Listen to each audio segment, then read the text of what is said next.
Yes, everybody, Russ from the West Ham Network. Hope you are all safe and just pause that. Safe and well. My friends, for those of you new to the channel, thanks for joining us. If you're new, and give it a like, comment, share, that type of thing. Today starts the debut of our new series, Hammer's Hot Takes, which is the whole idea is we have some hot takes.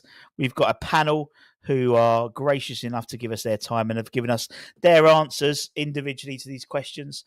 And we're going to talk about why they've made their answers, that type of thing. And we're going to get you guys in the chat to also put your answers and get your opinions, that type of thing. So, and they're going to be things around Potter. We're going to talk about Kudus. We're going to talk about Wan-Bissaka. We're still going to talk about David Moyes. We're going to talk about London Stadium, plans for next year, and a couple of other sort of things slightly off piece. But we've got a gaggle of people we're going to be bringing on. Let's bring everyone on first. Let's start with he's already been on. He was on Claret and Booze this afternoon, and now he's here. The media whore. It's Mr. Ryan. How are we doing, man? Yeah, not bad, mate. I'm only on because I thought it was called Hot Cakes, not Takes. You thought he was going to get some cakes? Yeah, no, mate. It's I haven't done any baking for a while, actually. I should do some baking for a while. Yeah, I remember what I used to like watching your little lunchtime specials when you used to bake a cake or something like that. Well, it was a simpler time. We were locked in, weren't we? We had nothing else to do, so I could just sit there and make a cake and or a baguette. But no, it's good, man. West Ham back. We're back, aren't we? I've got the enthusiasm under Potter now. Yeah, it's the Lopetegui era seems a long time ago, even though it was this season. But I think since Potter's been at the club, there's just been a big change in people's attitude, not only on the pitch but off the pitch as well, and the fan base as well. And it seems like I think we've all accepted that Potter's we're not gonna finish in Europe this season, so we're just gonna see out the season and just try to enjoy watching West Ham again. Yeah, totally, man. And I think I was talking to a guy the other day. I was talking with one of our guests who was in it, and he was saying, "Do you know what? The rest of the season, I'm just going to go to the games, have a beer with my mates, and enjoy football." And I think we haven't done that for probably the best part of 18 months. Really, just enjoyed the whole thing of going to football, and I think it's incredible, isn't it? The difference. Potter's only been here like 5-6 weeks. It just seems to have reversed it in terms of the fan base. Yeah, there's league position wise, there's not a lot for us to play for this season, but there's some big games for us still to get good results. And there's 11 games left. Potter's probably got a target. I think that he should be aiming to get at least 5 wins out of the next 11. And then who knows, beat United, beat Liverpool, beat Spurs, and we'll all be flying. We'll all love West Ham again. West Ham are massive everywhere we go. Exactly, and actually getting those extra points could mean another 15, 16, 17 million in the kitty, which could pay for one of our Banzuzi. As I was talking to Alex this morning, it could pay for Banzuzi in the summer. So there's loads to play for, and I think as you said, others on the beach a little bit, and we've got sort of It's got a different sort of outlook now because this is a massive summer coming, and he's got this long pre-season to sort of understand who he wants to keep, who he doesn't want to keep. In terms of people we do want to keep, we've got, I think arguably now, he's probably one of my favourite West Ham ex-players.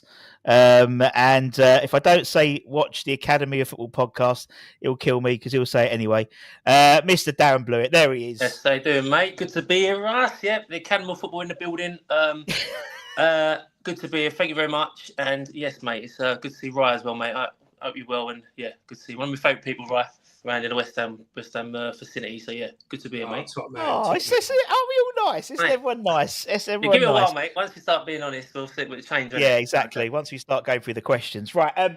We're gonna bring on. Alex. Everyone knows Alex from the West Ham Network Extra. How are we doing now? And on TikTok and all that stuff. You good, man? Yeah, good. Thank you. It seemed like only 12 hours ago we were sat on the train. We were. It was only 12 hours ago we were on the train. That was a surprise. Did you make your point today? Did you make your point? I made a point. They told me to go into the office again, Ryan, for 3 days in the office now, and I was like, well, I've got to go and take Flo to the, take her to school and then get a bus, and I made a point by being fashionably late. But yeah. Anyway, so it's not just all men. We're going to bring in Grace Wild Football from TikTok and the Instagram. How are we doing, Grace? We good?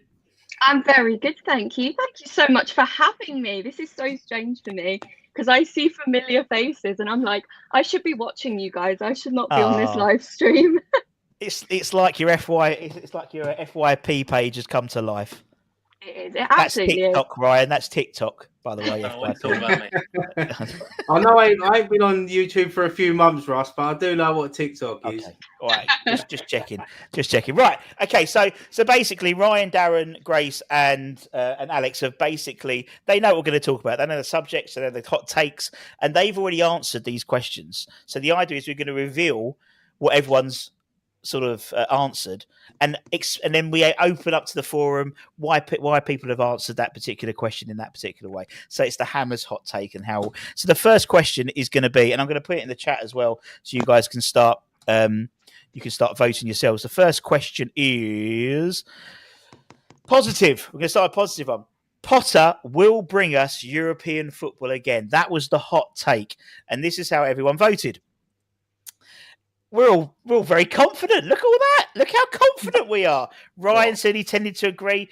Daz did. Alex did. Grace did. I would definitely agree, but that's me. I'm half glass full guy. That's me in a nutshell. Ryan, why is Potter going to bring us European football again? Look, it's going to be tough because he needs to be backed. He needs a lot of money. He needs to bring in the right players. I don't think it's going to happen straight away. It might take a couple of seasons for us to be sort of up there again, challenging. I can see it happening. I like, as I said just a minute ago, I like what Potter's doing at the club. I like his ideas. I like the way he's trying to play football. He just needs to go out and get some of his own players in that he wants. And I think once he gets that settled team, I think he has got a good enough base there at the moment, but we do need to improve. But yeah, I can see maybe not next season, but maybe a couple of seasons we'll be back in Europe and dominating Europe again. Yep, sounds good. Dad's Europe was great, wasn't it? We loved our European. And Potter's going to bring it back, is he? Yeah, I think similar to what Ryan said, but I think also with having a whole obviously to get the player recruitment is number one thing. It doesn't matter. I think that defines you as a manager anyway. The players you got is defining where you're going to go with it. I think if he has his own pre-season, that all goes well. You learn a lot during that, as I've been there. So I think you learn a lot there. Get the players you want in. And he really stamps down his style of play and how he wants to play. I think he's suited for European football anyway. And yeah, I like the appointment anyway. So I'm really positive with it. I just think I think the style of play suits that Europa League, that sort of style anyway. I think so. I'm positive, and I think probably in 2 years, I think we'll be back in it. And I think he's got that style, mate. I just really do. And I think that will suit that European style of football. And we've also got an academy of football players coming through, like Lewis Orford, George Murphy, all players like that. So I think adding to that will be really squad depth. Squad depth's a big thing. Yeah.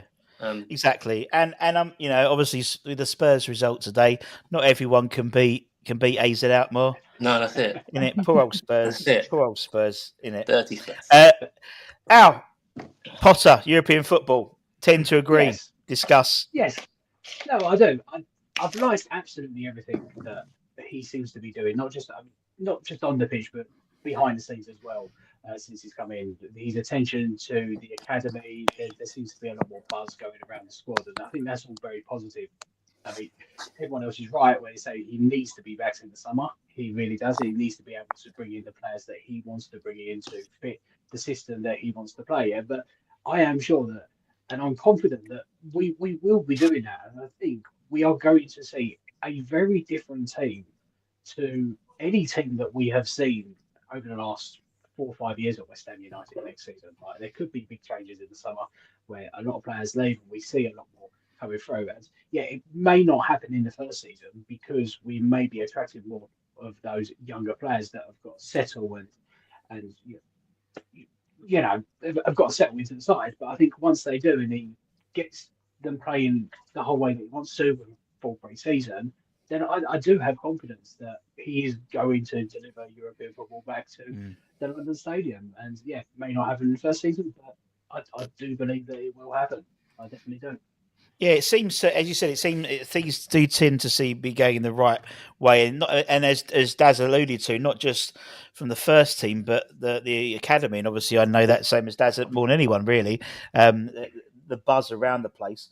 But Grace, obviously, we enjoyed Europe. We've missed it. I've missed it this year. Have you missed European football this year?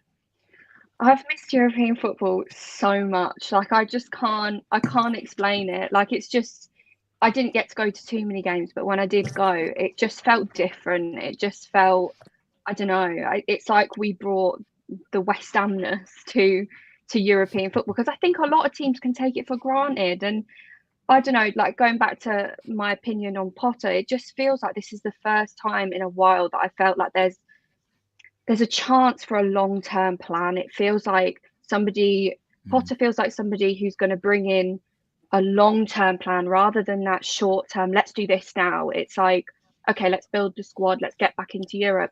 And also, I think Potter's got something to prove, which I quite like. I quite like the fact that the league sort of look at him with disdain from his time at Chelsea, and now he feels like he's got something to prove.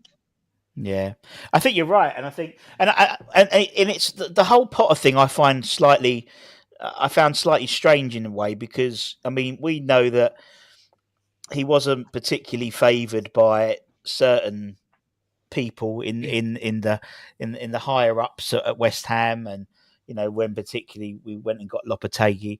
So for me, there is a change in mentality at that level, because he doesn't seem, he wasn't necessarily the person they wanted. I think one quote was he only did well because of Brighton's supercomputer, but it seems to have. Something's changed, and not just that, but bringing Cole McCauley as well. Reports today that Dan Ashworth could be brought in the summer as well. So things are really changing. I think you can see here in the poll, it's about 60% agree that he's going to bring us European football. So everyone seems to be on the same hymn sheet there. So that was one just to warm us up. That was an amuse bouche. Everyone's going to think it's positive. Let's start getting a bit controversial, and that's what we want to do. The next one is, here we go. Come on, Daz. Let's get a bit controversial. Yes, Academy of Football in the house. The next one is Kudus should be sold in the summer. Obviously, there's a lot of speculation around Kudus, around him potentially going in the summer. Obviously, his release clause comes into effect again in the summer, £85 million. And I think it's until the last couple of games, he hasn't turned up for most of the season, in my opinion. Grace, you're neutral to this. You're neutral to this debate. Why are you neutral to this debate so far? Right, I'm neutral because if you'd have asked me about 3 weeks ago, I'd have said tend to agree. But his Arsenal performance, for me, has given me a little bit of hope. I still think I'm verging more towards let's cash in. I don't know. He just doesn't feel like he's suiting us. He's quite, dare I say it, selfish sometimes. And I don't love that. So there's a part of me that thinks, we learned from Paqueta, maybe should have cashed in before all the betting stuff started up. But no, right now I'm neutral. Ask me in a couple of weeks and I'll probably have made my decision, or ask me after this, after I've heard everybody else's decisions. No, you're easily swayed. That's what I like. Be easily swayed. Al, you tend to agree. Yeah, you're on the get him out camp. Why are you on the get him out camp? I don't think I wouldn't say get him out. I think it's the performances that we've been seeing from him this season have been very, very, very much up and down. And he seems to me that he has lost a little bit of confidence. We did see some decent performance from him, especially against Arsenal. I thought he was absolutely brilliant against Arsenal. But still, he had a couple of moments where he didn't do the things that he usually would do. Like when he was clear on goal, he made that pass to Ferguson. Last season, Kudus was going straight for goal and he would step out in the back of the net. So he has got a lot of lack of confidence. Now, if we can get that confidence back, then he is a fantastic player. But I just wonder if it's more than just being a lack of confidence. Maybe he just sees himself being somewhere else. And if we can get 85 million for him and we can reinvest that, I think that may be money that we could spend. Well, my only concern is will we actually spend that money? But I don't feel like we've been seeing the best from him this season. We haven't, definitely not compared to last season. So that's why I feel like it's probably best that we cash in, because I fear if we don't and we end up losing that and we just get very similar from him next season. Yeah, Darren. Obviously, as an ex-player, obviously, some players dip in form, and obviously Kudus at the moment, well, until the last probably 4 or 5 games, hasn't been the Kudus of last season. But it's as you've alluded to in your answer, it's there's no sense getting rid of him. No way, no. I definitely wouldn't. And good players don't come bad overnight. And I think although he hasn't showed the level of performance he did maybe last season, he's a proper player on his day. Probably apart from Bowen, there's no one else in the squad that can do what he can when he's at it. And I think he's obviously a confidence player, and there's obviously might have been other things in between that. The Lopetegui thing didn't help, but if you get someone like Potter, I think he's an arm round. He can get arm round. I played with him. I played with loads of them. He's got unbelievable palace. You've got to treat him differently. It sounds pathetic, but you have to. Every player needs to be treated, and he can do things that no one else, apart from probably Bowen, who can. When he's on form, and I know that he's a when, but consistency will come with that. I'm pretty sure once he's loved and he's liked, that just happens sometimes with players. He'll get back to the level he can, because that level was frightening. That level was frightening. And I'm confident with the right manager, he can do that. The one thing I didn't disagree. I disagreed with what that said there. See, the money thing for me, I don't care about getting 85 million and all that, because I'll tell you why. Because it doesn't get invested properly anyway. So I don't want. What do you want the money for? I want the players, and he's when he's on perform, he's one of our best players. So that's where I'm at with it anyway. Great, yeah, makes sense. It makes perfect sense, and Rye even more so. Obviously, definitely disagree. I think echoing maybe what James was saying in terms of it's not the best way forward to sell your best players, and it's true though, isn't it? It's true. Yeah, it's bang on, and what Darren was saying, exactly what I was going to say. What Kudus done last season was he was unreal. He's unplayable at times, and he's had a dip in form this season. But so have a lot of our players. Look, £85 million is a lot of money, but I agree with Darren. We're not going to invest it in the right way. Kudus is 24 years old. Yeah. He's got a good future, and now that Potter's come in, his form's got better over the last few weeks because of Potter, because he's put his arm around him and he's let him have that sort of free role. And the way he works for that team, I mean, I don't see many people knock him off the ball, and I think that once he gets a better level of players around him, because I think the midfield's let us down a lot this season. And I think that's why Kudus and other players have struggled. But I think once he gets his form back, I think, I'll be very disappointed if we did sell him in the summer. Yeah. No, I think you're right, man. I think it's one of those things where, and I sort of allude to maybe what Grace said, and Grace picked up, we are risk of losing a lot of money if Paqueta is guilty, is found guilty. Where obviously there was money on the table before for potentially selling him, and hindsight's a great thing, isn't it? Hindsight's a great thing. You never know what's going to happen. I mean, with Potter came into a side who had, we were relatively okay when it came to injuries, and then in the space of 2 weeks, Antonio has the car crash, and then Fulkrug pulls up at the Villa game. And so you haven't got a striker, and football can change on a sixpence. And I don't know. I agree though. I think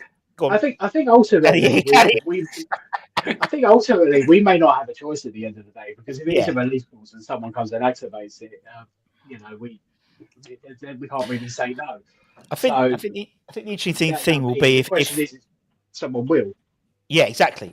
Would someone pay £85 million to activate it? And I don't think they will. I think they'll go in at 80 or 70 or 65, and then that will be interesting to see where we're at. I think my answer may be a little bit more based on the fact that I do believe that someone is going to come in and activate that 85. So I've already kind of I've already kind of accepted the fact that he's probably not going to be at West Ham United next season. Mm. If someone doesn't come in and offer 85 million, then I'll say, well, no, that's his release clause. If you want him, that's what you've got to pay for him.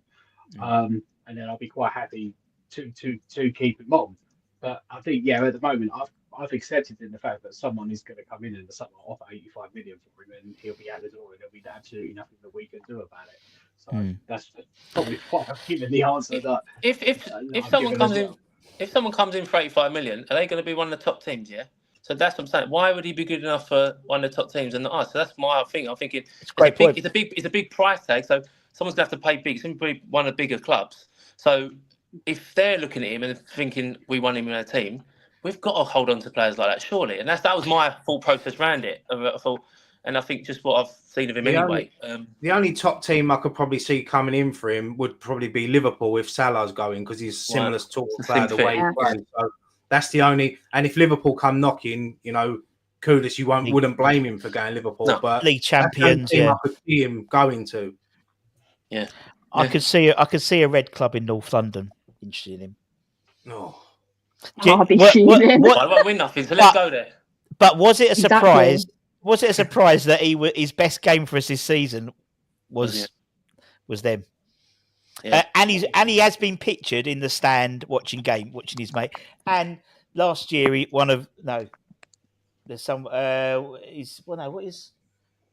plays for God? Is it Thomas Partey? They play in the same national side together. So I don't know. We'll wait and see it. We'll wait and see. You're right. Robson's got 11 games to prove his worth. Yeah. And if he's got his heart set on leaving or whatever, that will benefit West Ham those 11 games, because he wants to put himself in the shop window, and that can only benefit us. We don't know, innit? Football's, as you know, Daz. Footballers. It's a short career, innit? Really. Yeah. I never blame people for the stuff like that, because I know the outside. So exactly, and I think people do. I think we as fans, obviously, you come at it from a professional perspective, but we as fans assume players will have that sense of loyalty, that we have that sense of loyalty, but actually, in all honesty, it's their career, it's their job. So if they can go and do the same job, the same as if someone came to me tomorrow and said you could do the same job you're doing now, but for 20 grand more a year, fuck it, if it's like the difference is you ain't got 50,000 people going, you're a traitor. You don't get it. That train to Farringdon, there's quite a few people on there. But anyway, let's move on. I'm just trying to find. We'll have a nice one. Obviously, one player I think who's been exceptional this year, Aaron Wan-Bissaka, I think by far probably our best signing in the summer. And I asked the question. I'm going to end the poll for the Kudus one, and the majority have followed Grace and are sort of relatively neutral at the moment. So there is a lot of easily swaying, as you said. 3 games ago, that would probably a lot more to get rid of him because he wasn't performing well. But get off the fence. Get off the fence. Academy Football Podcast out soon. That's it. So Aaron Wan-Bissaka, don't play your bloody theme music again. Right. Aaron Wan-Bissaka, Ham of the Year. Oh, there you go. I mean, everyone agrees. I'm not even going to put it in the chat because I think there's no one else really, is there, who could win it this season? Do you think? Even the fact how the price comes to mind. Unbelievable. Was that Grace? Bowen comes to mind just purely because everybody absolutely adores him, but that's literally it. Yeah. And that's quite sad, isn't it, really? Just shows how poor we've been this season. Usually, there'll be about 2 or 3, but there's literally only one in there. Right, do you agree? Yeah, 100%, mate. He's been brilliant. I mean, £15 million we paid for him, from Man United, and he's been unbelievable season. He's good at going forward. He's good at defending. He wins his tackles. He works hard up and down. I just really rate him, and I'm surprised that Man United let him go. But Man United must be in such a state, because when clubs like Man United let players go for £15 million, you think to yourself, they're going to be that good? But he's come in, he's settled, fans are taken to him. He's just been brilliant. And there's only one Hammer of the Year for me, and it's Wan-Bissaka. Yeah. I mean, obviously, Darren, from a defender's perspective, I think actually what surprised me the most about him is not his defensive work, it's his attacking work. Yeah, I think obviously 1v1 as a defender, you don't get many better. He doesn't dive in. He's really, you can just watch it. I'm looking at all the boring stuff people don't look at, and he's just so hard to beat. He's so strong as well, and he can break away. And going forward, I mean, yeah, I've always heard that how bad if he could go forward, he'd be the best right back in the country. Stuff like that. He's fantastic. He gets forward quick. Obviously, his recovery runs are good. He gets the ball in. His delivery's been decent, but he just looks like he's got the right attitude. And I love that. I think that's the sort of players I want in the team. I just want them sort of players. I really like him. Obviously, he's quite clear to see his performances, but I think the attitude. I think he seems like a good lad. I think he's one in the team as well and around the place. He's no trouble, no nothing like that. So I just mate. You can't. I think it's obvious what we're saying, but it's nice to see.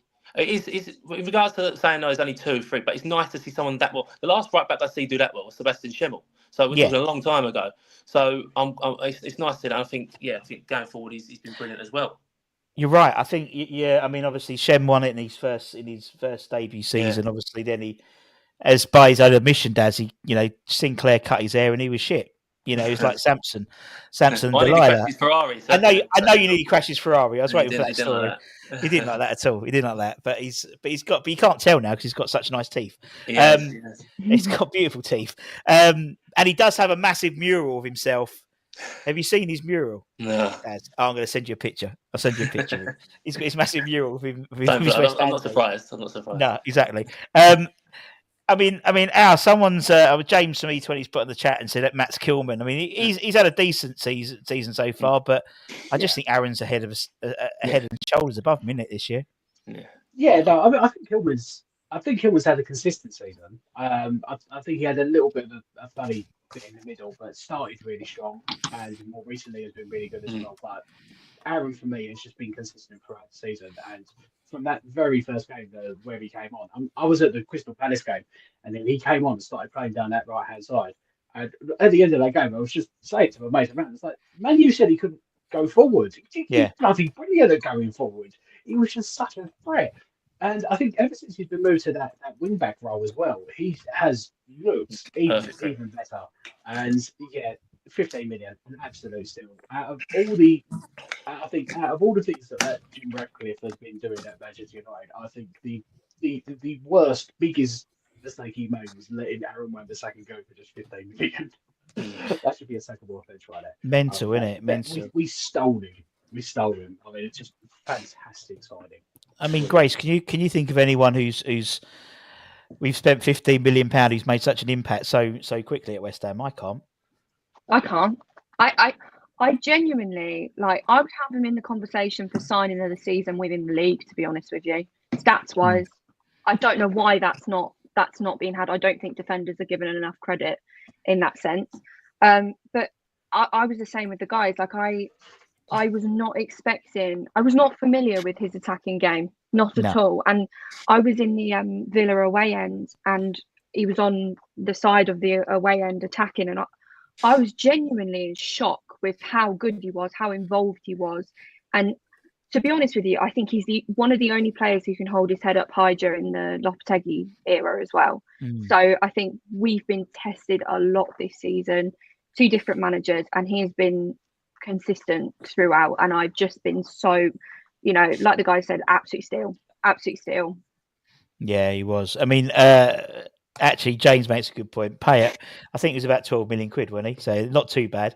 But okay, since Payet, then, if we're being pedantic, but everyone's on the same thing. I didn't even bother putting in the chat because I think it's pretty much a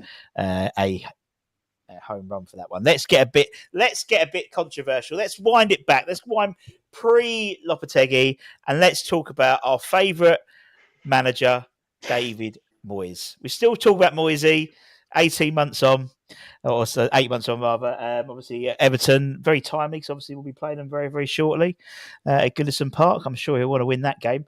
But the question I put to the team was, we got rid of David Moyes at the right time.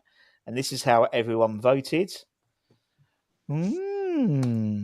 Interesting.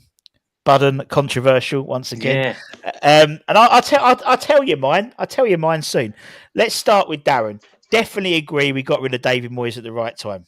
I think in the end it was a mutual thing. I think it, right. Look, if you go out, you win. Once you win a competition like that, we ain't gonna. Oh, people take the piss out of it, but it's a trophy in Europe. Unbelievable journey. Where do we go from there? Like where, in regards to West, we ain't gonna get in the Champions League. We wasn't that sort of team. There's only so much far progression can come, and I think himself. I think for him, he probably got at the right time, because if it happened, he stayed, and what happened, you have a bad season, stuff like that, you get remembered for stuff like that. So if I'm going to go out, I'm also going to go out with that in people's mind. Like, I've done that for this club. So I think for him, it's the right thing for him as well. Personally, I think. But I just think there was nowhere else we're going to go. Not through his fault fully. Obviously, not getting back properly and stuff like that. But I just think there was nothing more for him to come for. I think that was it. We ain't gonna. The next step is a big jump. It's a big old jump, and I think that gap, he's not going to fill it. And mate, it's so quick to go from love to hate. So if he went on a bad run the next season and he got absolutely hammered, because we lost a few games on the trot, you get remembered for that, of course. But that's the first thing people think of. And and I think for him as well as the club, I think it's the right thing. I think that was it. I just think that it naturally ran its course. Just naturally. I don't think it was forced. I think naturally that was the right time, personally. Yeah. Ryan, obviously you agree with the statement.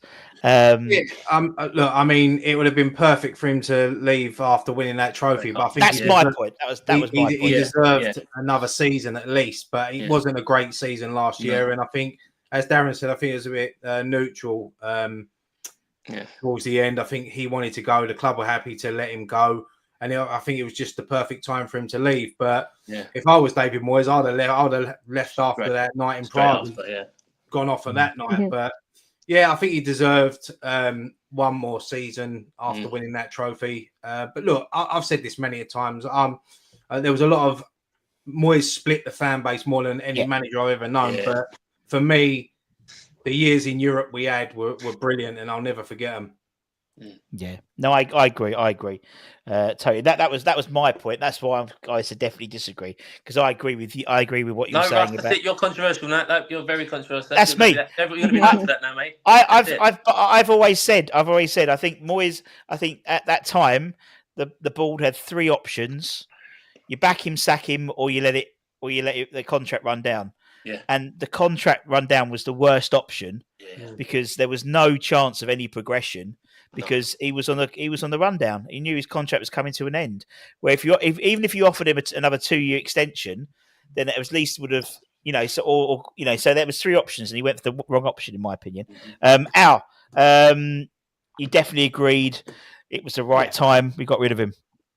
Yeah, I don't know. I agree that he should have had another season after winning the cup. But I thought it would have been really harsh. And for the first half of that season, it was going really well, and I was very much still Moyes in until around February time, where it just started to go to crap.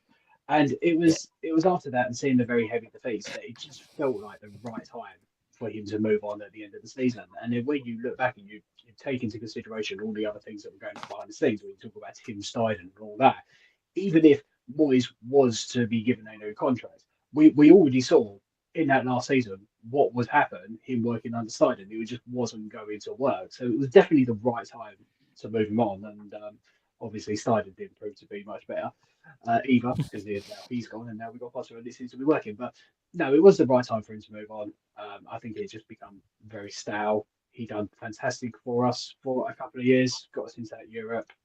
Best ever night I've ever experienced as a West Ham United fan. Be forever grateful. But yeah, it was just the right time to move on. And unfortunately, the board did not make the right choice first time. But hopefully they've made the right choice the second time. Hopefully they have. And Grace, obviously, again, tend to agree. I know we had this discussion a few weeks ago. We was having a chat. Moyes, the right time to get the old team. Do you know what? His contract rundown. It was actually your opinion that swayed me a little bit, because I would have been on the definitely agree. But I think you're absolutely right. It probably was too late, rather than, he should have stayed. Because I immediately read that as we let him go too early. And Yeah. you're absolutely right. I think it was too late. But the reason I say tend to agree is because I still don't think it harms what he left at West Ham, because I still do think of him as being the manager who brought us success, even though that last season really wasn't great. I don't think of that. I still think of the European success. I still think of what he brought. So I think I have to say tend to agree, because it hasn't completely soiled his time at West Ham. Yeah, no, I agree totally. And I mean, myself, Ryan, Al, we all go to these ex-player nights, and Daz as well turns up for a free ticket. And Of course. It's only right, mate. It's only right, isn't it? It's only right. But it's I can see in the next 20 years' time, we've had, at the moment it's the anniversary of obviously 75, it's the anniversary of 65, it's it's going to come up to the anniversary of 1980, and there's always been, I've never, myself, Ryan's a similar age now, we're all similar age, and yourself, Daz, we've never had that real sort of moment that we'll remember probably for the next 50 years. God forbid if we can stay on this planet for that long, and we'll still I can see us having nights with Jared in 30 years time, and probably Pablo Fornals and people like that, and that's our one to look after, because we've I was never around in 1980, I was only 5 or 6 in 86 as well, so we've got something to tell our grandkids and stuff. So, do you know what? There's one thing I forgot off, though. One thing I did forget. We're saying it. We've said a lot, me included, that it was the right time for Moyes. But that last season was fucking terrible. Like, the football was so bad that, and I don't want it to be Moyes left. It wasn't about him. In the end, ultimately, it's about the club. And the style of football was terrible. And the one thing he kept doing was never took it on himself. It was a blame. So, in regard to that, I'm not saying we always have the memories. Of course, he's done unbelievable, but let's remember that was fucking horrible to watch. It was really bad. But so I think we'll remember that as well. Exactly, but in 20 years' time, you're not going to remember the season after. Definitely not. 1980, we won the FA Cup. Yeah, we won it. We were still in the second division, and I think the following season, I think we went up, and then we almost went down again. And in 85, 86, the following season, we had a really shit season. So but no one remembers that. They remember the highs, and because we never had so many highs. That's the trouble with West Ham. But when your war song is about things fading and dying like bubbles, we've set ourselves up for a fall already. Now, right, we've done Moyes. Let's talk current squad. We've got 5 players, I think. 5 players who are out of contracts in the summer. We spoke today on the channel about Vladimir Coufal. We've got Cresswell, Dazzy's favourite player, Danny Ings. We've got Mickey, and we've got Lucas Fabianski. And we've spoken about before on the channel, we've done it already, about the virtues of maybe offering another deal and stuff like that.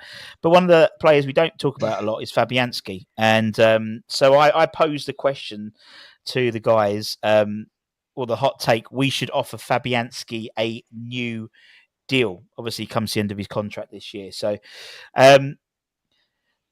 don't know what I said. Now that is an array. We've got an array of opinions there. An array of opinions. Let's start with. That's it. There's going to be some interesting opinions. Let's start with Grace. Grace, why do you tend to agree we should offer Fabianski a new deal? I just think he's reliable. I just think I don't want him to be first choice, don't get me wrong, but I think he's reliable. I think you've got a keeper who has consistently played well for us for, I don't even know when he came to us, but for a long time. And I don't think there's any harm in keeping him behind the scenes. He sort of understands the values of the club. He gets the club. I don't think there's any harm in offering him an extension. He doesn't look expired, if you know what I mean. You watch Casemiro, for example, and you go in, all right, mate, it's time to give it up. I don't feel like that with Fabianski. I still feel like he can keep up with the pace of Premier League football. He's still making saves that I'm going, fair play, mate. So I'm not fully convinced, but I don't see any harm in it. Yeah, don't see any harm. It makes sense. Darren, you're in the same level of agreement as Grace. Should we offer? She assume we should offer Fab a new deal, and that'd be. I'm assuming a 1-year extension, basically. Do you want me to be purposes. honest? This is a question, the last one I need to fill out. I can't remember what I answered. When it come up, I went, "What?" Well, you said I hate goalkeepers. I don't like goalkeepers. So I think touching a bit on Grace. I think as a goalkeeper, the thing with goalkeepers, one, they're mad. Two, you need goalkeeper is such a specific role. Is they're trained alone sometimes. They don't as much now, but they've got their own little thing there. I think him with his experience, there's no harm in being around. He's probably not going to be on stupid money. I think, with the goalkeepers coming through, I think look at an experienced goalkeeper like being around for another year. It's not going to be no harm, is it? It's not going to affect the balance of the wage structure. It's not going to affect anything.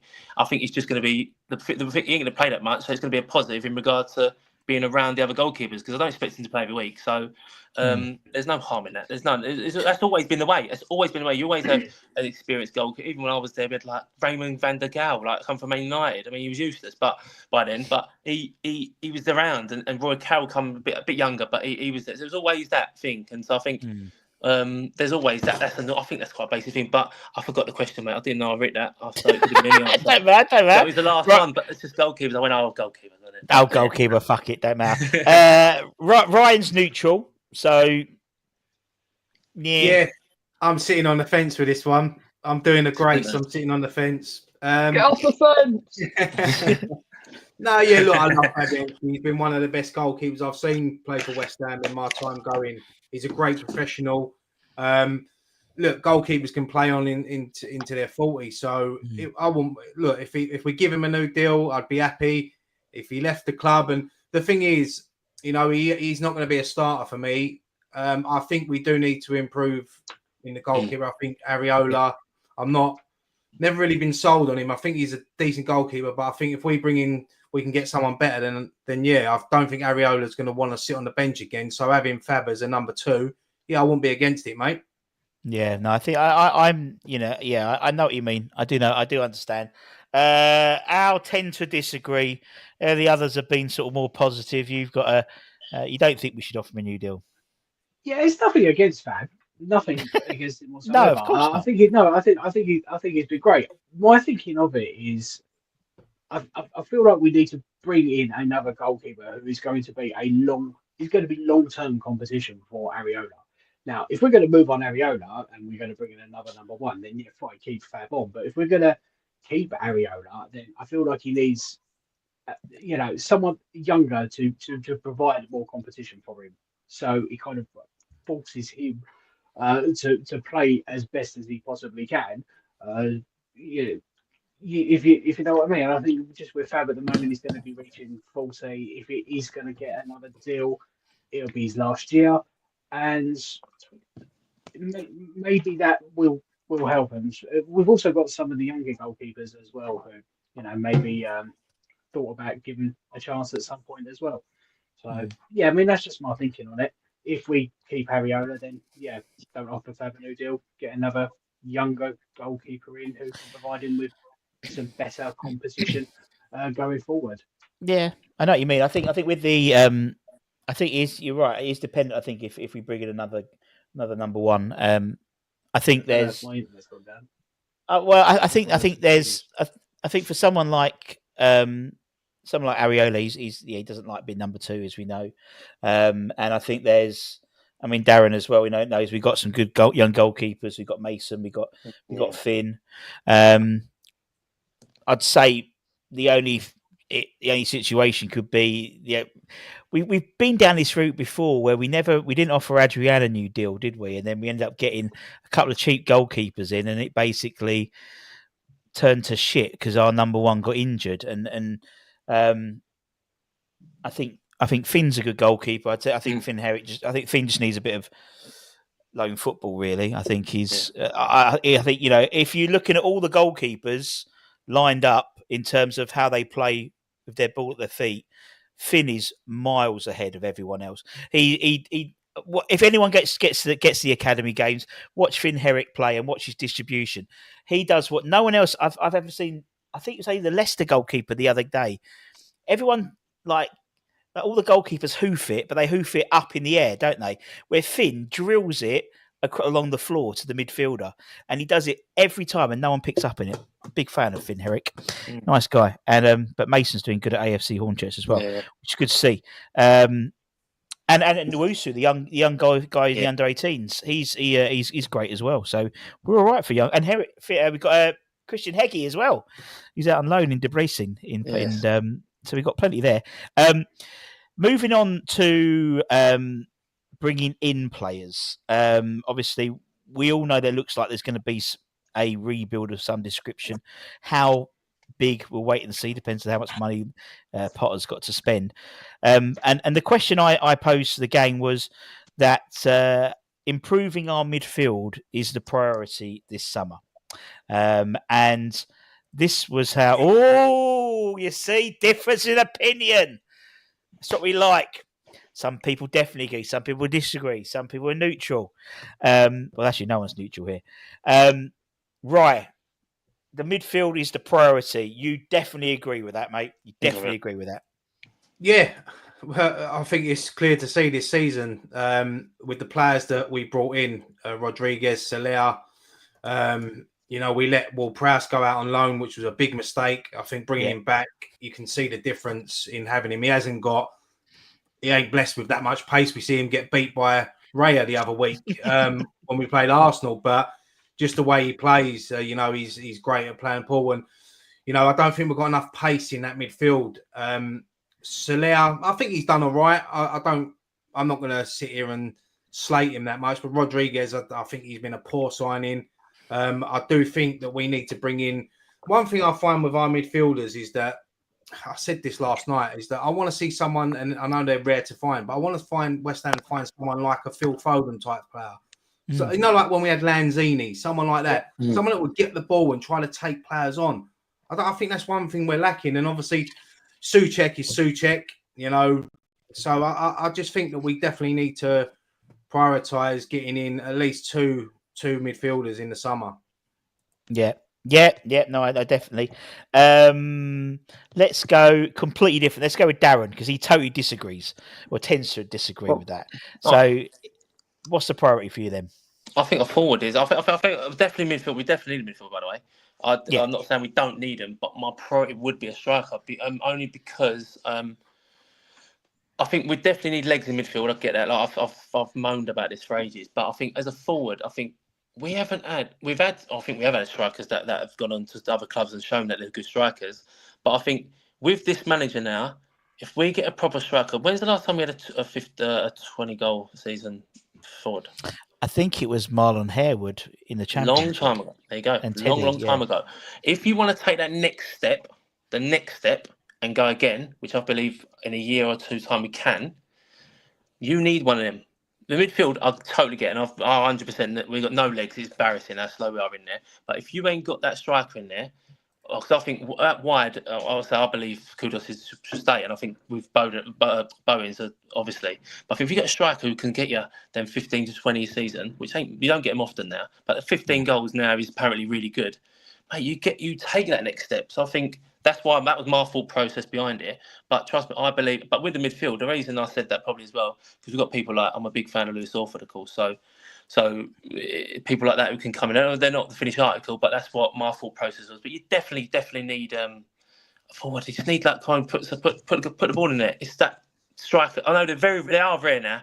That strikers the way the football's played. But if you get someone like that, it just gives you a chance to take that next step. And that was my thought process behind it, mate. Yeah. No, it makes sense. It does make sense. Yeah, I think there's clearly sort of, obviously every area I think needs some sort of reinforcement in the summer. And I think, I mean, I'll give you my I'll be last in my opinion. Let's go with Grace. Grace, you've tended to agree improving the midfield is the priority this summer. I honestly think this is such a difficult question to answer. I was unsure what to go for here because I think we need so much in the summer. Like, just the rebuild needs to be big. And I think it's difficult to say what's a priority. I totally understand where Darren's coming from in terms of the centre forward. Like, when was the last time Marlon Harewood, when we've had a 15-goal a season striker? That obviously has to come into the equation. But I think the tend to agree from me was because I believe that we never fully recovered after getting rid of Rice. And I think if you look at any decent team, any team who's had any success, their midfield is one of the key parts of that. And I think it's such an underrated area in a team. And you just have to get that right, and things can sort of tick on from there when you get that balance right. And that was my thinking when it comes to tend to agree, but I'm a bit on the fence because I think we just need to do so much to that squad. Yeah, it definitely needs some serious, and I think I've said that for the last 3. I mean, Ryan's been saying it for years as well. We love West Ham Fan TV.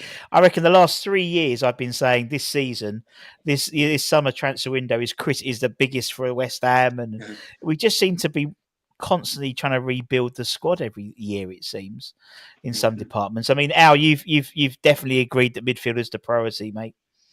Yes, I have. Like very similar reasons to Grace there. I don't think we ever really replaced Declan Rice. I feel like we do need a midfielder who can properly control a game. Box to box midfielder, that'd be great. Who could do both sides of the job, can carry the ball, can also do the defensive work. Who is also great at passing, hasn't got some pace. Right, there's a lot to ask for, but it is a lot to ask for. But I do feel that is essential, and especially given the system that it looks like Graham Potter is going to want to play with us long term. A really important part of that system is controlling the midfield, and I just don't feel like the midfielders that we've got at the moment together are necessarily strong enough. I think we are just missing. I think it's just one. I don't mind. Alvarez can do a job. He's great. Souček will do what Souček does. Ward-Prowse has got a lot of energy, but they've all got elements of what you want from a midfielder, but no one's got the exact thing that we're looking for. I think we need to be able to make Potter's system work properly. And we're always concentrating on buying a striker. We always put all our energy in doing that, and we always get it wrong. So maybe we should just put that to the back of our mind, and we'll want to just fall in our lap. Let's just concentrate on something else. Well, we've got Josh Ajala bagging him in for the under 21s at the moment. He's on fire, and Callum Marshall, and I think we welcome back Potsy from a really successful chat, and I think he walks in to the squad no problem at all. As I said, probably to the debt. If they get rid of Guerrero Rodriguez, which it looks like they're going to, there's loads of La Liga clubs. They'll get rid of him. I think about 12 million quid they're looking to get him, recuperate him actually, which means we make a profit on him. He's like a tin man, mate. He can't move. Jesus. No, but someone like Freddie comes in, and Freddie's your CDM, who could be your CD, and as you well know as well, Daz, maybe in 18 months' time, him paired with Lewis Orford in the middle. That'll be every West Ham fan's wet dream, won't it? Because it's like 2 academy boys, a former, Steve Potts' son, exactly, and Lewis Orford on the Academy Football Podcast out soon. But yeah, no, that's, and so for me, for me, I think actually defence is our priority this year in the summer for me, because I just think we still haven't got. Aaron Cresswell can't last forever, and if let's be believed, he wants Aged back. According to reports today. So I just think that needs sorting out and addressing. And there's a lot of movement. As you said, Ollie's going to be the left wing back next season. So moving Emerson out, we need back up to Ollie then. And maybe we promote someone like Emeka Adiele from the under 21s or whatever. But there's a lot of tinkering there. But I agree with everyone. We've all gone through every fucking position, it seems. We need players everywhere. We're fucking useless, no joke. We need them. Yeah, it is a slight overhaul, isn't it? You're going to get 4. We need 4 or 5. We need 4, but 1 in each position, don't we, for sure? Get your boots back on, Daz. I'd love to, mate. I'd love to. Absolute shot to bits, mate. Oh, bless you. Right, okay, let's how did that one? Let's finish that poll. That was 60% agreed with the thing that the midfield is a priority. So that's good. So everyone agrees with everyone apart from me. Right, okay, let's talk about the London Stadium. Oh, contentious decisions, contentious. And I want to ask this question. The London, no, not Calvin Phillips. We'll come back to that. The London Stadium will never feel like home. There's a split in opinion here. There's a split in opinion. Let's start with Grace. Definitely agree. London Stadium will never feel like home. Why do you say that? Why do you say that? It just won't. It just won't. Like Simple. in my opinion, it just won't. It's an athletic stadium, and it will never be anything different to me. Like look, I don't mind going to the London Stadium. I think the facilities are good. That's about it. I mean, I think there's a level of attraction to the London Stadium, which is great. It brings bigger names. Sticking 60,000 people in a stadium pretty much every week is not something to turn your nose up at. And yeah, but will it feel like home? No, not in my opinion. I think we're too traditional of a club for that to feel like home. And I think it's annoying because you hear a lot of the time people who go to away games at other clubs is they will constantly say about how the Bowling was one of their favourite away days, and it was a fortress. And obviously I was never there as an away fan, but when I was there as a home fan, it just has this aura about it. It just I just can never see the London Stadium as being home. I just won't. Yeah. Darren, obviously you're in the same boat as Grace. Never be home, obviously. Yeah, I am. But this. I'm going to throw a grenade in here because I was thinking about it today. For people my age above and stuff like that, of course it won't. It will never be like, because we've witnessed some unbelievable things there.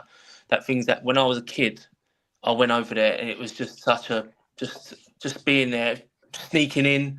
There was always I shouldn't say this, but even the trouble that used to happen, teams were intimidated to come. It was so on top of people. But this is my whole argument: the newer fan, the younger fan, don't give a shit about Upton Park. They ain't going to think about that because they've seen it, they didn't witness it, they weren't there. So when they're talking about will it feel home for them, for the majority, because they're the up and coming fan, of course, because they're younger, they don't give a shit about Upton Park. Some of them will because their parents will drill it into them. But majority won't give a shit about it. So that I think if you think about it percentage-wise, I think it should be higher with regards to people my age and above, because Upton Park was unbelievable. But people, the newer fan, don't care about it, because when they're 20, 15 years time and they're 30 years, 25 years old, that's going to be home for them. So that is irrelevant, really. For me personally, of course not. But I thought about it today and I thought it doesn't. The next age fan is different, and fans, like people in general in the world now, are different anyway. So that a football fan is different to when I was growing up, and even before me, like my dad's age and all of that. So that's where my thing. Yeah, I still think the same, but because I've been there and it's a shambles. It was a fucking joke. But that's the little bomb offering that I thought about it. I actually used my brain a little bit, and I thought, oh yeah, actually, they don't give a shit about it because that is what it is. They're the next fan going to the stadium. I suppose you're right. So my daughter's 13 now, so she'll never remember. She remembers it because obviously. Darren, you could break into that place pretty easy, Upton Park, and obviously, I walk around with my pass, and I can walk around anywhere. And I got her on the pitch when she was a kid and a toddler. But you're right. She doesn't remember that area. It is. It's life, isn't it? Really, and I think, Ryan, you sort of tended to agree with that statement. Obviously, formative years at Upton Park and the last sort of years at London Stadium, will it ever you agree it will never feel like home? Yeah, no, look, and to be fair, they've put a claret carpet down, they're trying to make it like home, but for me it just does it wouldn't. I agree, and I should have definitely agree on this, because it's one of the main reasons why I decided to give up my season ticket this season, just to have a sort of year off, because I found it was getting like a chore going over there, and I wasn't enjoying the whole match day experience. And as you know, growing up as a West Ham fan, it's not always about going to the games. It's about the match day with your mates and that. And I just weren't enjoying it. And yeah, that's why I sort of decided not to go this season. And to be honest, when I went there, I went to a couple of games this season, and I thought, where I haven't been for a little while, I might enjoy it more, but I didn't. And now I'm just like, as Darren said, and Grace said, Upton Park was a special place, and we'll all agree it was. You know, that was, even when we were bad, I still enjoyed going to Upton Park. It was our home. And listen, the London Stadium has had some brilliant nights there. I mean, Seville at home was one of the best experiences as a West Ham fan. That was unbelievable atmosphere, and it has given more opportunities to have more fans and families go there. But for me, it's an athletic stadium, and the only way that that'd ever feel like home is if they knock it down and rebuild it into a football stadium. Yeah, no, it makes no. You're right, and I always say, you know, particularly with that argument, it's like it was. We'd won the right to own that stadium. It was only Spurs and it was Barry Earn and Levy kicking off. We'd won it. And then we had to go to tender and become rent it rather than actually own it. And I think if that hadn't happened, I think we'd have owned it, and then there would have been a lot more development on it. You know, there is stuff to do for sure. For sure. I mean, Al, you definitely disagree. You feel it can feel like home eventually. Well, I think it depends who you're talking about. There's always going to be some people that are, it's never going to feel like home. Absolutely never. And I mean, I'm probably more on that side, like personally, because Upton Park since I was 7 years old, 1993, was going to Upton Park, and yeah, the place was just absolutely incredible. It's where I've got so many fantastic memories, and just being in that place and feeling the atmosphere is the whole reason I support West Ham United in the first place.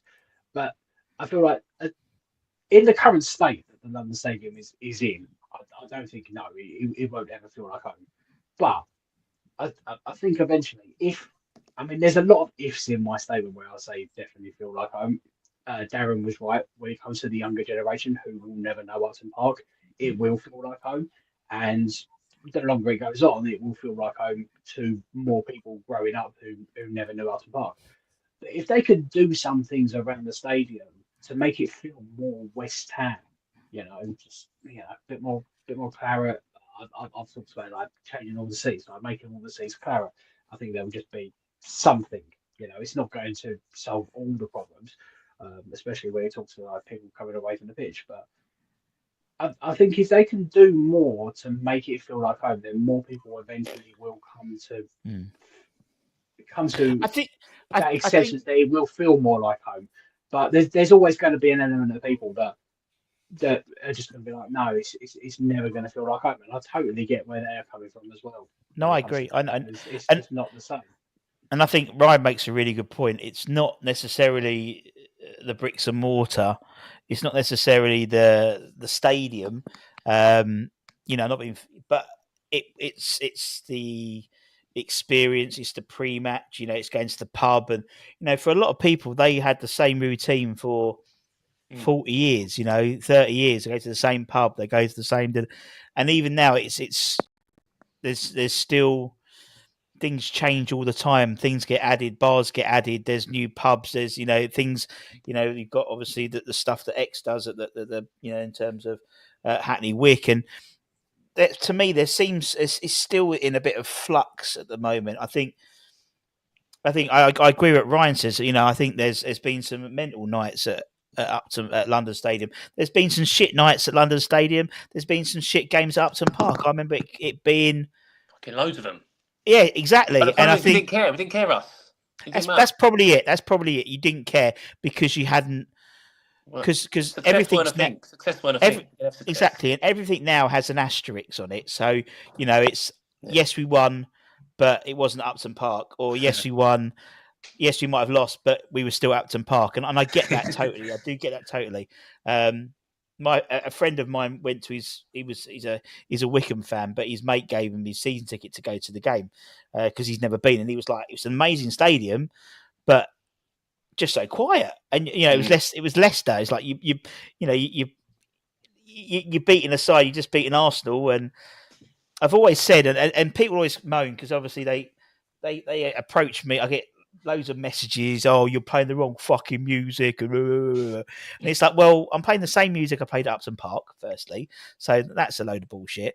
But it's the product, and if the product's on the pitch isn't, and I've said, if I go to a comedy club and the comedian's crap, I'm not going to just laugh because I'm at a comedy club, because that would make me a crazy person. I just think now what we'll see, hopefully, with Potter is we'll see a better product on the pitch, and we'll see, a better style of football, and then the fans will respond throughout the game a lot more. I know we're trying to do stuff. There's, singing sections and stuff like that, but invariably, if the players play well on the pitch, that will hopefully respond. And then I think you're right, though, Daz. I said it's not necessarily for the generations now; it's for the next 2-3 generations. Yeah. Being in Upton Park would be a distant memory, and that comes to one of the questions right at the end I want to talk about.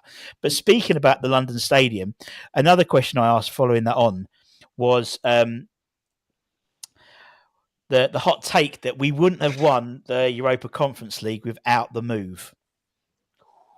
In that we would, would we have still got success and had the same relative success if we were still if we were still Upton Park under David Moyes in terms of getting into Europe, attracting the likes of Lucas Paqueta, Mohamed Kudus? Would we have got that at Upton Park?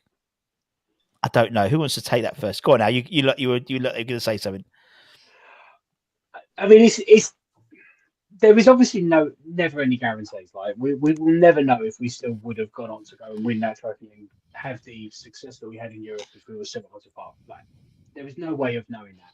But I don't think you can argue that the London Stadium has definitely had an impact. I don't think Lucas Paqueta signed for West Ham United if we're at Upton Park. Personally, that's just my feeling when it comes to that. And he played an integral part in our final. Now he didn't necessarily play an integral part in us getting, into that competition in the first place because he signed for us the year before. But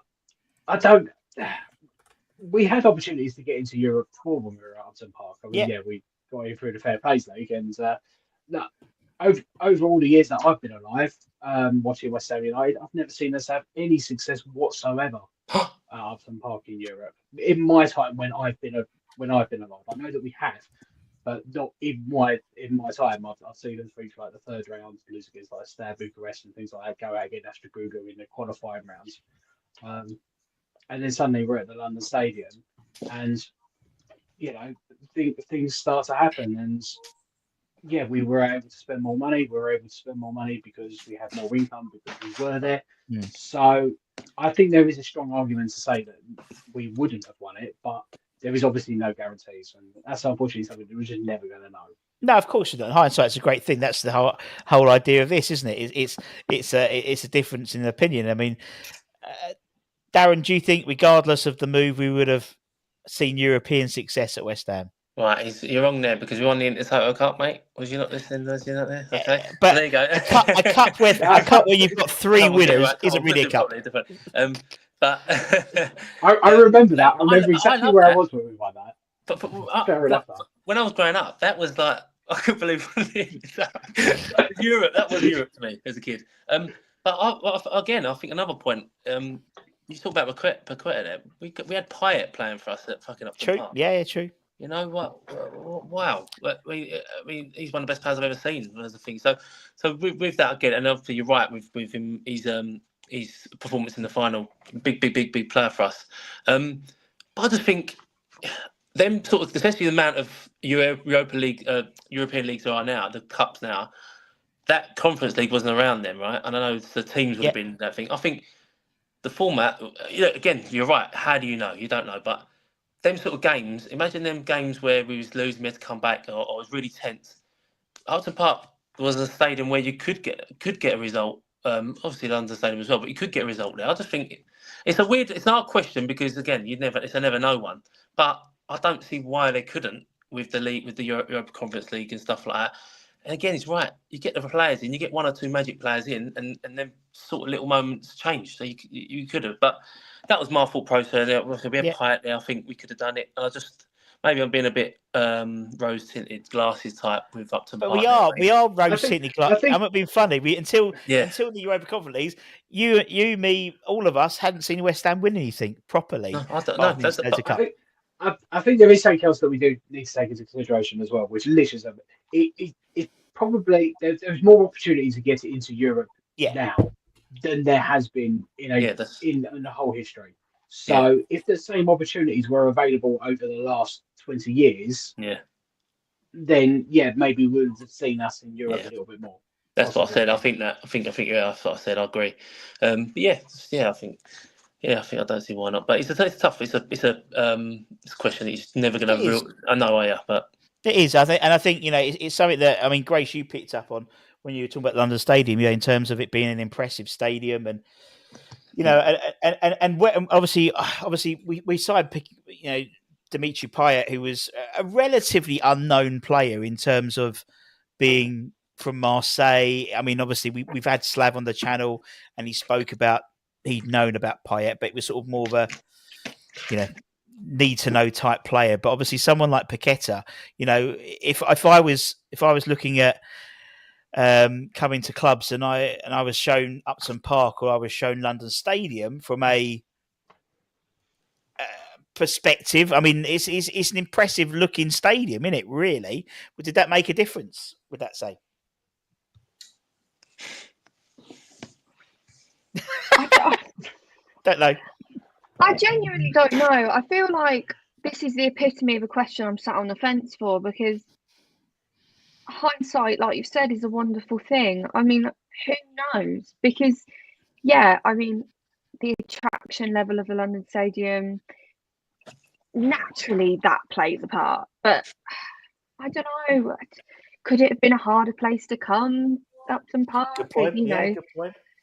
Would that have been a harder away day? You don't know. Honestly, I'm so far on the fence. My arse hurts, quite frankly. Get those splinters.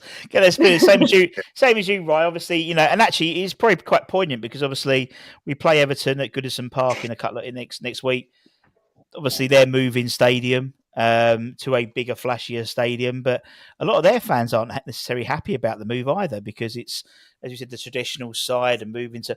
But they will obviously be able to attract potentially more foreign-based stars because it looks fucking awesome. Their stadium, I'd say, their new stadium. And that's why I'm sort of neutral on this as well. It's like the previous question for us about London Stadium was for us, the fans, but as a player coming over, moving to London, playing in a 62,000 seater stadium, it looks impressive. Like the pitch, they're like carpets now. So, would we have attracted them sort of players being at Upton Park?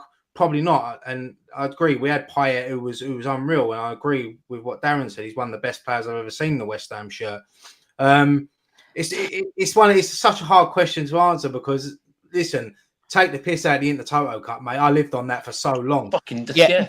Growing up as a West Ham fan, growing up with Arsenal, Man United fans and your mates, you have to cling on to. I was still talking about the Betway Cup until we won the Conference League the other year. I was taking anything. So it's a difficult question.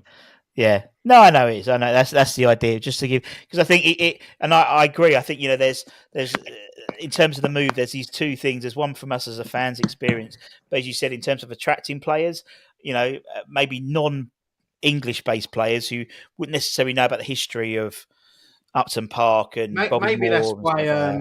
Maybe that's why Soufal might want to leave the club, because didn't he sit in the stand with the fans the other day? Now he knows did, how didn't he? With his scarf and his face, bless him. Couple more, then we'll let everyone get a bit of a shout out. So the next question is about transfers and about the worst transfer. So my hot take is not that one. Oh, we're going to come back to that one. This one, Calvin Phillips. Calvin Phillips is our worst signing in 10 years. Literally, we have all voted completely different things, which is what I like. Let's start with Grace. She's bang in the middle. She's still got those splinters. Oh my goodness! Honestly, yeah. Come on, have a word. I'm going to change her name to Splinter. Splinter. I think I'd need 2 weeks to study all the signings, quite frankly, to answer this question properly. I think in recent times, you definitely go Calvin Phillips because I've not seen much worse in terms of a 6-month loan. But then again, we've had some stinkers, man. We've had some stinkers. I mean, my immediate thought was probably 𝙃𝘼𝙈𝙈𝙀𝙍 at right back. Oh yeah, kicking off his slab. Yeah. We've had a few. Some strikers have been questionable. So yeah, I'm sat on the fence again because Sat on the fence. yeah, You quite like it there. It's nice and warm, so you keep, quite comfy. Yeah. No, I genuinely, I think in recent history, as in last 2 years, I'd definitely say Calvin Phillips, but we have had some stinkers and especially strikers. So I think it's a difficult one. It's not a question I want to answer. Because I think it tells you everything about our transfers the last 10 years. But yeah, again, I'm neutral.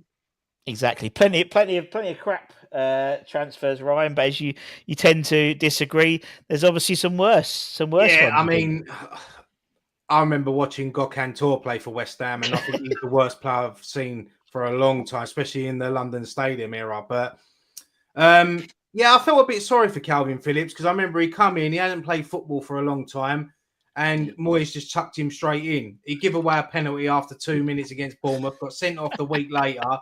I did feel sorry for him. That sort of signing is someone that you sign in the summer to get a pre-season, get their fitness up.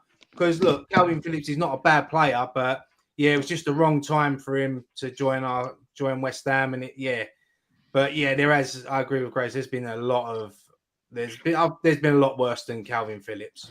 There is. I mean, Daz, you said there's no player becomes crap overnight, but yeah, I think you're right. He wasn't fit, but the fact he was on the pitch, I'm only asking. I'm using my eyes. From what I saw was horrendous. I was thinking about getting the kickback on because I would have had a race with him. I was fancying chances. He was just shot to bits, wasn't he? And he wasn't fit. He wasn't not shot to bits. He just wasn't fit, and he played him.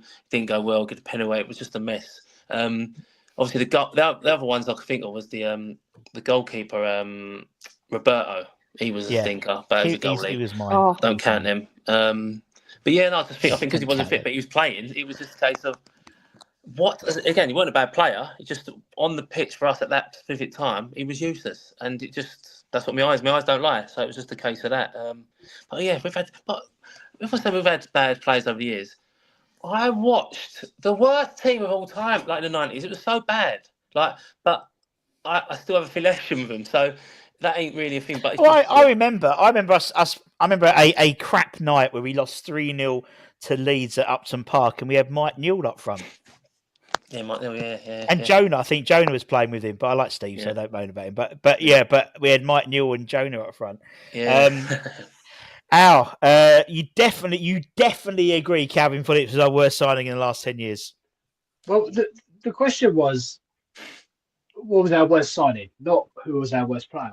If it was a worst player, then there was many other candidates. But if I'm looking at the actual signings of the player, it came with a lot of promise, but then looking at it from hindsight, looking at he had played like nothing, like hardly any football. He was nowhere close to match fit. Giving away penalties, getting sent off, and ended up going back to Man City, really, didn't they? I think he picked up an injury.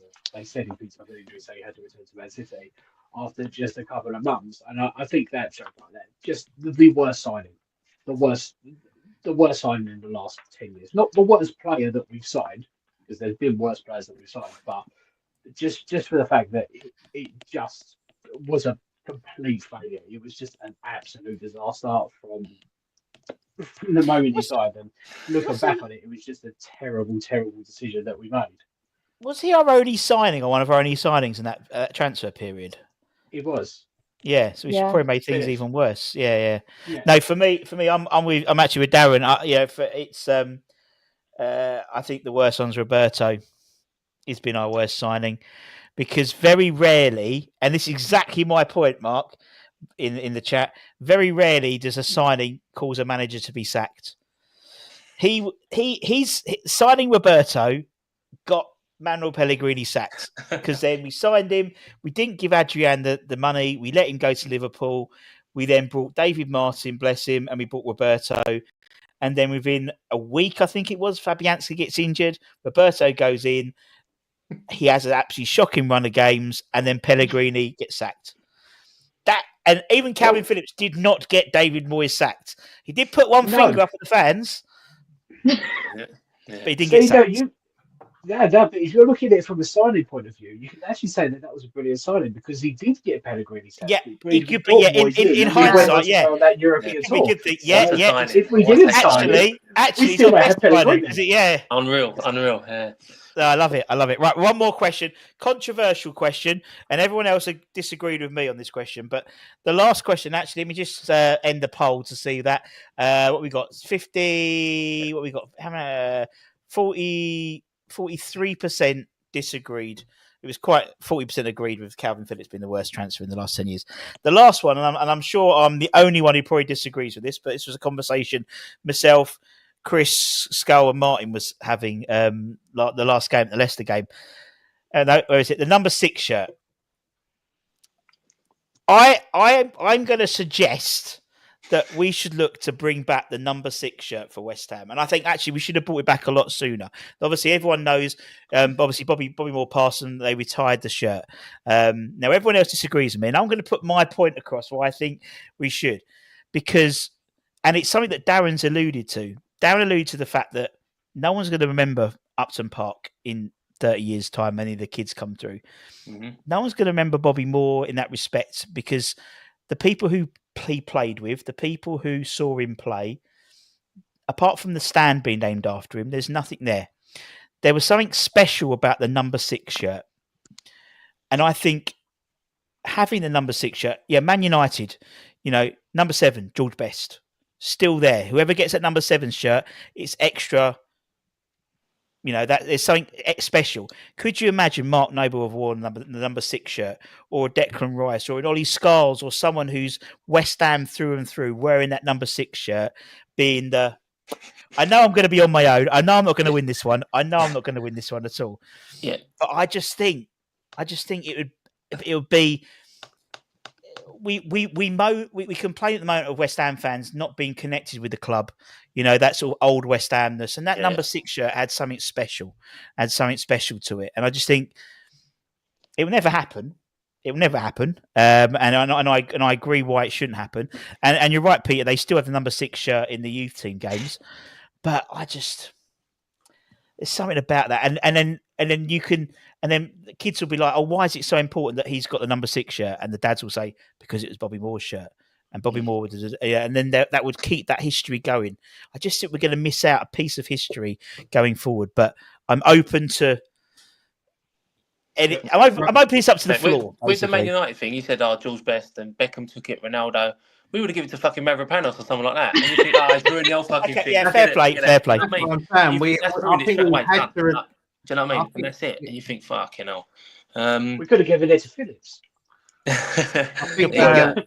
think we had to retire it, Russ, when we did, because Matty Upson was so poor wearing it. That's a good point. We had to fucking retire it. But look, Bobby Moore is iconic. Obviously I never see Bobby Moore play, but when you grow up as a kid, you learn about Bobby Moore, the 66 World Cup winning team. It's an iconic number. Look, we all know Bobby Moore wasn't treated the greatest by the football club. And it's when he passed away that they wanted to use his name, and now they do. But I agree. I think it'll be tough to bring it back, or maybe if they bring it back, it should only be worn by academy players that are coming. That's what I was thinking. Not just like it's a special shirt, and I'm not saying that. And again, it's hindsight. I'm not saying anything, but you could imagine someone like Mark Noble. I know it's number 6, and but that type of player wearing that shirt, it's a massive sort of seal of approval. I mean, football numbers now mean fuck all. That's what I was going to say. They're all over the place, but it's just that number was so synonymous to West Ham, and I just think that it would be an opportunity to honour Bobby Moore by, as you said, if it went to an academy player in the first team, that's their. It can have a flip side. It could fucking go to their head because it could be a massive burden to wear that shirt, as well. But I don't know. I just wanted to throw it in there. It was a discussion we were having, and it was with Roberta Moore and stuff, and we talked about it, Russ, and you was wrong. So let's move on, mate. Okay, yeah. Okay. See Darren Turner, I do apologise. He's just putting the thing, Darren, can you please leave my cap alone? So sorry, mate. That's pissed you off. I do apologise, mate. I'm always like that. I'm adjusting. I'm trying to get the logo in. Sorry, mate. Have a look, all right? Fresh Ego Kid. Fresh Ego Kid. There you go. Haven't you got a podcast coming on soon, Daz? Yeah, we have. They're involved. Yeah. Sorry, mate. Yeah, we'll talk about it. We'll talk about it. We have a little time. We'll have a little bit of time to talk about it. Obviously, thanks for that. This was just a new idea we thought we'd bring to try and sort of get a bit of interactivity. I didn't put it in the chat because I think everyone disagreed with me, but I just wanted to say that. I just wanted to put it to the house and controversial. Disagreed. Well, that's me. You know me. I definitely disagree with all of these types of things. Obviously, Newcastle at the week on Monday. 2 wins in a row. Can we make it 3 wins in a row? Yes. I think we can. I think we can. I think we've got.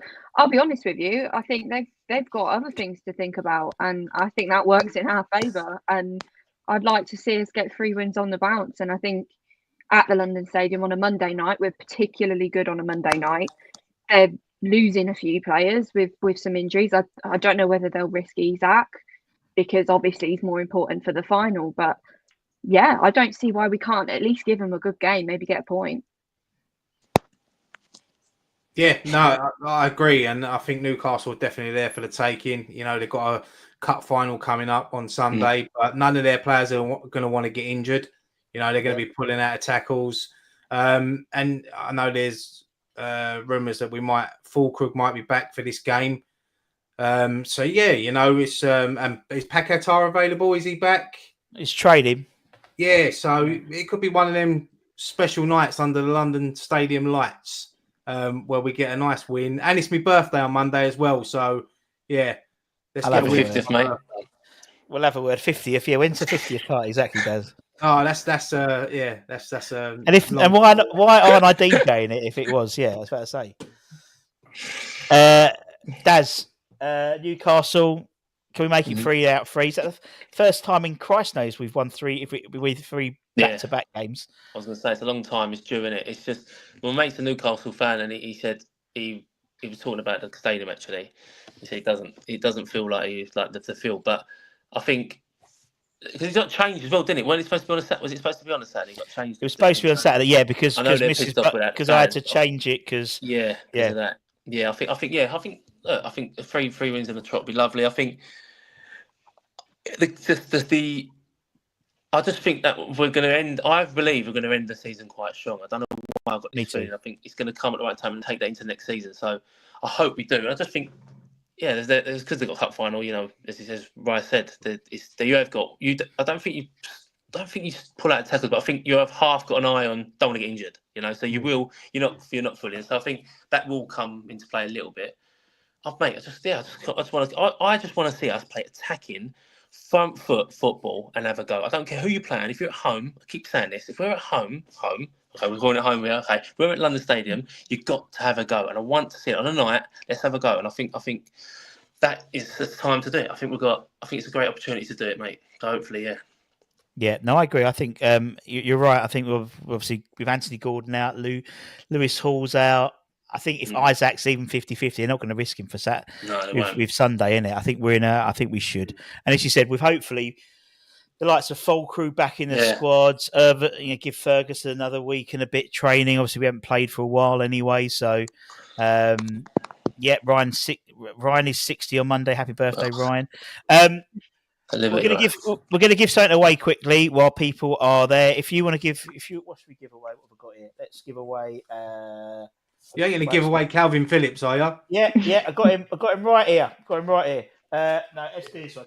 We'll give away a sign, as we always do on the West Ham Network. We always give away some signed stuff. Got a lovely signed photo from Trevor Brook in there. We're going to give that away.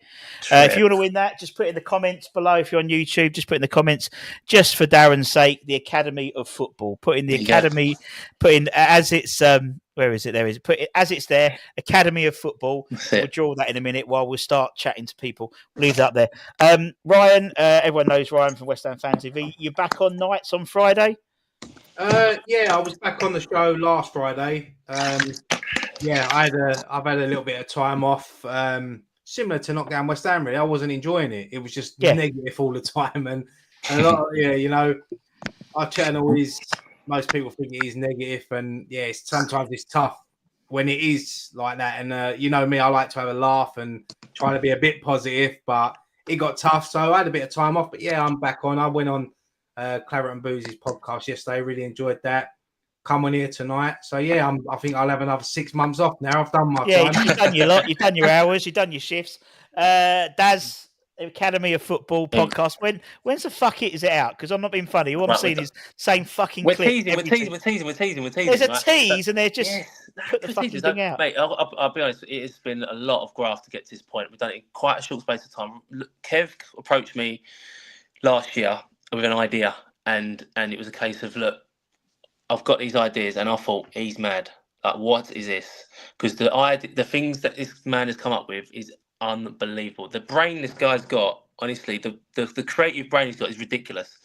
And what we've shown so far with, I think, the design, the graphics, the stuff like that, the guests we've got coming on, strap in, yeah? That's what I'm saying, strap in. And the stuff we've got coming as well, which will be out this week, okay?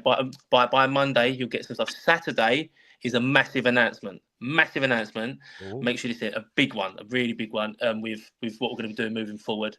We've got a lot of people involved. I say Kev's just the ideas and stuff, and the stuff. I say the designs, the structure, the thing, the setup we've got. I think we've put a lot of work into it. So we're really proud of what we've done so far. And I think moving forward, it is slightly different to what other people do. And you won't see what we're trying to do, because what we've incorporated with the football is what we like in life. So it will be slightly different. Some people like it, some people won't. That's just the way it is. I know that, but we're buzzing, and it's all from Kev's brain, to be fair. So I'm really happy to get involved with him. I've bigged him up enough, but Academy of Football day every day. All right, so crack on. I say we've heard some of the music and stuff, so we're really pleased where we're at, Russ. Honestly, we've put. I didn't realise how much work you have to put in.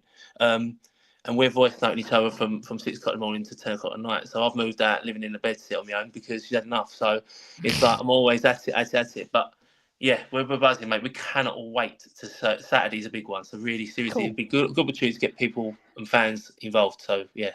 Brilliant. All right. So I've got a video scheduled for Saturday, so I'll move it to Sunday. There we go. Thank you very much. There we go. Grace, lots of lovely comments about where can people find you, Grace?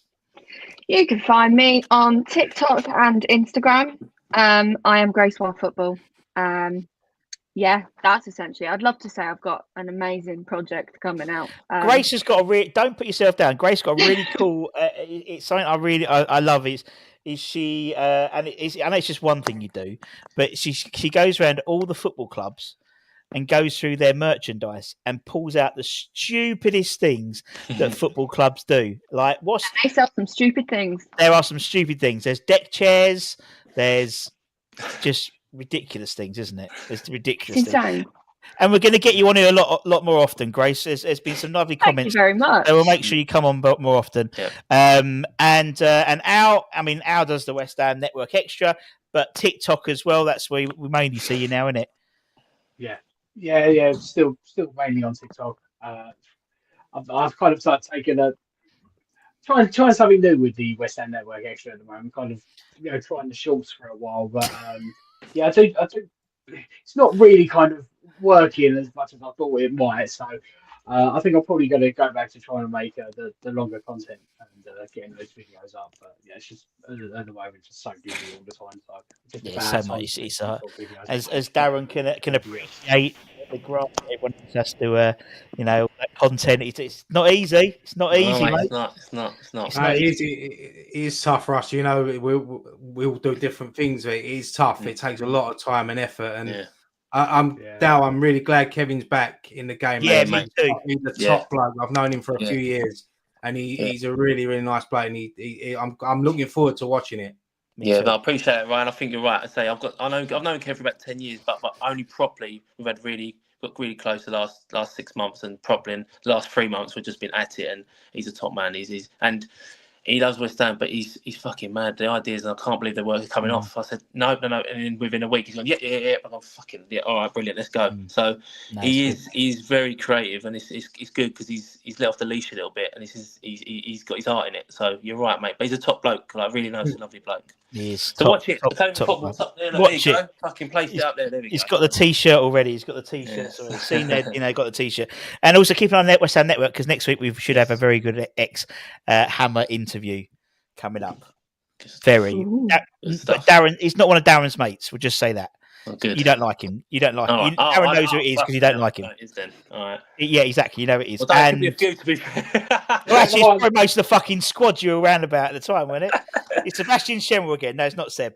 But no, so yeah, we should have that. That should be next week. So I'm really looking forward to that, although a little bit scared. Right, let's win some stuff. Let's draw it. Let's see who's won. If Ryan wins, it's a Go on, fix. Ryan. Get in there, mate. Go on, Ryan. Get in there, Ryan. Oh. Who's won it? Who's won it? Ludders. Well done, Ludders. Good old Ludders. You've won. Lovely Trevor Brookins. Look at that. Beautiful. 1980. Oh, last time won the FA Cup. Beautiful, Ludders. So send us your email, westhamnetwork@gmail.com, and we'll get it sent out to you. Well done, lads. And I just want to thank everyone, all you guys. Thank you very, very much for your time, and everyone else for watching. And make sure you get into contact with everyone and just deal with stuff. And yeah, Academy of Football, West Ham Fan TV. You've got Alex on TikTok and West Ham Network Extra. You've got Grace and Grace White Football as well on TikTok and Instagram. And thank you very much, peeps. Thank you very much for all your time. Cheers. Thanks for having me on, mate. Thanks for having me. Good to see you back. Good to see you back, Ryan, as well. See you later. Academy of Football. Thank you very much. There we go. And sorry, I got to get rid of you though. And anyways, keep an eye on the channel. We've got Ross Twiddell from Cultaholic. He'll be on this weekend to talk about the Newcastle game. So that's going to be good. Good. Friend of the channel is Ross, big Newcastle fan. We've got some stuff obviously for the game. We've got also the next episode in our Wahai series. We've done Wahai to West Ham Scene Bubbles, and then we're going to have Wahai to West Ham playing Claret and Blue. And I don't think it's what you think it is. And until next time, everyone, take care, stay safe, stay warm, stay humble, keep the faith, and we'll see you tomorrow for the Graham Potter press conference. Much love. Bye.